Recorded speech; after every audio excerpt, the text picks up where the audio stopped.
सर्वांना नमस्कार. जय महाराष्ट्र. एक मध्ये आपलं सर्वांचं स्वागत आहे. आज 6 जानेवारी 2026 पत्रकार दिवस. हा दिवस केवळ एक दिनविशेष नसून सत्य, निर्भयता आणि सामाजिक जबाबदारीची आठवण करून देणारा महत्वाचा दिवस आहे. याच दिवशी 1832 या वर्षी दर्पण हे पहिले मराठी वृत्तपत्र सुरू झाले. या ऐतिहासिक कार्याचे श्रेय आचार्य बाळशास्त्री जांभेकर यांना जाते. म्हणूनच त्यांना मराठी पत्रकारितेचे जनक म्हणून गौरवले जाते.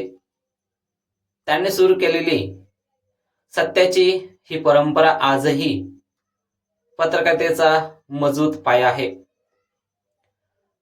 पत्रकारिता म्हणजे केवळ बातम्या देणे नव्हे, तर समाजाचा आरसा बनणे, अन्यायाविरुद्ध आवाज उठवणे, लोकशाहीचा चौथा स्तंभ म्हणून प्रामाणिकपणे काम करणे होय. सत्यनिष्ठा, निर्भयता आणि सामाजिक बांधिलकी हीच पत्रकारितेची खरी ओळख आहे. आजच्या पत्रकार दिनानिमित्त समाजहितासाठी लेखणी उचलणाऱ्या, तसेच दबावाला न झुकता, दबावाला बळी न पडता सत्य मांडणाऱ्या सर्व पत्रकारांना पत्रकार दिनाच्या हार्दिक हार्दिक शुभेच्छा. जय महाराष्ट्र.